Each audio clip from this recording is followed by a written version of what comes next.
out there too. In fact, if you look around us, you can find lots of people in our world who don't believe in Jesus and yet are doing good, right? Have you ever met a person in your whole life or seen someone on TV who doesn't believe in Jesus and yet they're doing good things? Yeah, we've seen it. In fact, there's good all around us. Where do you think it came from? Seriously, it wasn't always like that. If you go back to the time of Jesus, there were slaves. Do you know what a master could do to a slave? Anything. Some slaves were tortured for the entertainment of the masters. Some slaves were tied up and dunked in rivers where there'd be man-eating fish, and they would just watch the people get eaten. Some slaves were poisoned and beaten. In fact, it wasn't until somewhere around the mid-300s AD that poisoning your slave was declared illegal. They could do anything they wanted to slaves. Women could not own property. They were secondary citizens. Maybe even tertiary, third, fourth citizens. No one cared about women.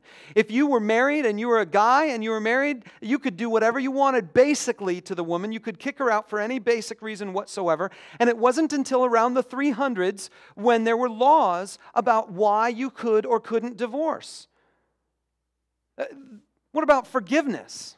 We live in a society today that understands forgiveness is a value. It wasn't always so. There was a time when to forgive someone, basically, you could be killed for that. Because the other people around you would say, no, you don't forgive people. We're going to get you. We're going to take you out just so that there's none of that forgiveness going on. What about self-sacrifice? You realize that almost every one of our love stories in our culture, almost every single English love story involves some form of self-sacrifice. Self-sacrifice was not always a romantic concept. It was not always an honorable concept. In fact, back in Jesus' day, it was frowned upon. It was scorned. No one thought that anyone should ever sacrifice themselves for someone else. It was unheard of. All of these things come out of the worldview taught by Jesus. And inasmuch as these things are present in our society today, it's because somewhere over the past 2,000 years, someone somewhere was salt. Someone somewhere took the teaching of Jesus, let it soak into them, and then they lived it out so that it rubbed off onto other people, so that eventually the world became salty enough that we could look at it today and say it's all good.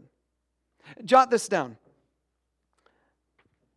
If you think about all the good that there is in our world, you'll be able to trace it back to the worldview taught by Jesus. You'll be able to trace it back to the worldview taught by Jesus. The world got salty, but something happened. For about the last 100 years especially, something has happened in our world, and the momentum has been building ever since. It goes something like this. At some point, I'm not exactly sure where you can draw the line, but at some point, the people in our world began to get the feeling that the world around them was salty enough. Okay? The world around them was good enough. And what they decided to do was to say, we've heard what Jesus taught about love and self-sacrifice. We've heard what Jesus taught about forgiveness. We've heard what Jesus taught about being a peacemaker and being humble. We've heard all these things that Jesus talked about. We're okay with that right now. We're just going to stop right there. We're going to stick with the 90% of the stuff Jesus talked about, which is, how you live your life and how you relate to other people. And we're going to stop where Jesus says, I'm the only way, the truth, and the life. We're going to stop where Jesus says, I'm the only way you get to the Father. We're going to stop where Jesus says, if you don't believe in my name, you stand condemned. We're not going to go there. We're just going to take all the other stuff, the 90% of the stuff Jesus talked about, and that's salty enough. And now, once you got your salt in the cookies, it's time for some sugar. It's time for some frosting, time for some chocolate, time for some nuts, time for all the fancy things that go on the top and around the sides to make this thing awesome, but you had to have the salt there to begin with. But there's enough salt. The world thinks there's enough salt. And you know what Christians did? Somewhere along the path, Christians decided that if the world wants to have its salt and its sugar, then we have to somehow find a way to fight. And Christians did an amazing two things. They split the preservation from the flavor. See, a long time ago, the preservation and the flavor were linked. Do you realize that back in the earliest days of the Christian church, there was a practice going on in Rome where you were legally allowed, if you were the parent and you had just delivered a child, you were legally allowed to take that child to the outskirts of town, drop it off on the ground, and walk away. If you did not want that child, it was called exposure. You were allowed to take the animal out to where you didn't kill it. It wasn't infanticide. You didn't kill the child. You just happened to accidentally, on purpose, leave it in a place where the wolves of the night would come and eat it. That was allowed. And you know what the early Christians did? They would get up in the middle of the night and they would walk out to the outskirts of town and they would pick up these crying babies, bring them back into the town, adopt them, and raise them as their own. Pretty soon, people began to realize that, man, those Christians have lots of babies. And eventually, the word got around what was happening. And what started out as Christians just being Christians made life better for everybody. It made life better for the infant. It made life better for the community because the community slowly but surely began to realize that every human life has value. And if you can say that every human life has value, that has repercussions across the broadest spectrums of society. And if you start with the infants and say that every infant life has value, then it has repercussions across the broadest spectrums of society. It was good for the people. It was tasty. And so the preservative aspect of the Christians was also something that flavored the society. But then when the world decided it was salty enough, Christians decided, well, we have to opt for one or the other. Either we have to shoot for preserving the world against the problems, or we have to shoot to flavorizing the world that doesn't want our flavor. I'll just give you one more illustration about this. If you take the value of every human life having significance. Jesus taught that. Well, one step beyond that is now every individual life is important. And if every individual life is important, we come to 1776, where the founding fathers of this country explored a grand new experiment called democracy that said every individual human life has the right to vote in this country. And then about 200 years later, that right eventually reached all the rest of society. Women and African Americans, everybody could then have that right to vote. And so it took that long time for the individualism to sort of develop to the point where everybody had equal rights, okay? But then in the 60s, it began to flip. Because they had gotten enough individual rights, now it was time for individual expression. And there's nothing in Jesus' teaching that says every individual needs to be able to believe what they want, express what they want, do what they want, feel what they want, say what they want, that kind of stuff. Individual expression is not part of Jesus' teaching. It's another step further. The world found it was individual rights. That's good. That's the salt. But then they said, we need a little bit of sugar to add to this. We need something else beyond what Jesus says. And so then now we live in a world where individual expression is all the rage. And I can't tell any other individual person in this world that their beliefs are wrong. Because they're entitled to their own beliefs. They're entitled to their own opinions.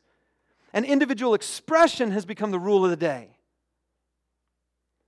And so Christians have decided to split preservative from flavor. And a lot of Christians have ended up doing this thing. You're wrong. You're wrong. Oh, and by the way, you're wrong. And I'm just going to find all the parts of society that I don't agree with, and I'm just going to point out that they're all wrong. And because of doing that, we live in a world that is withdrawn from us. See, what we've done is we've stood off to the side and way back, and we've reached out an arm's length, and we've found all the problems in our society, and we've dashed salt into those wounds. And the people who are broken and hurting by those problems in our society, who are already feeling the pain of that stuff, have withdrawn. Because all they ever get from us is salt.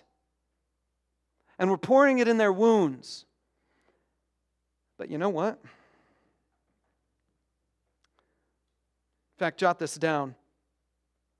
The world, already pretty salty, sees Christians as oversalting and not very palatable. So here's the last piece. What do we do about it? What do we do? I think the solution is found in recognizing what Jesus actually said and what he did not say. Matthew chapter 5, verse 13. You are the salt of the earth. Salt is not a verb. Salt isn't something Jesus told you to do. Salt is something Jesus tells you you are. And who you are rubs off on people. And those who follow Jesus are the world's greatest blessing. If they follow Jesus, Jesus soaks into them, and where they go, their life can be just a blessing by just rubbing off on people, not by standing off at an arm's length and shaking salt wherever we see woundedness. That's not the way to do it, but to say, okay, salt's preservative aspect is going to be in me. I'm going to be preserved. And I'm going to preserve myself. I'm going to make sure I'm following Jesus. I'm going to make sure I'm doing me right. And then I'm going to bless the world. I'm going to bless their socks off. And I don't have to worry about trying to salt their wounds because I'm just going to bless and I'm going to be. I'm going to stand for what's right in the way I live my life. If there's a baby that needs to be rescued, I'm not going to yell at the people who took it out. I'm going to go get it. That's living in a way that follows Jesus. Jot this last thing down. Over the next 4 weeks, we're going to focus on these things. We follow Jesus and we bless the world. We follow Jesus and we bless the world. We're in a 4-week journey together where I want to challenge you to be the biggest possible blessing you can. Granted, we start with the fact that you need to check yourself. You need to salt yourself a little bit. You need to be some salt by soaking in the salt and letting Jesus affect your life. If Jesus' word fills you, let me give you an example. If you have a problem with the fact that our world has a lot of divorce in it, get your marriage act together. Don't fight against the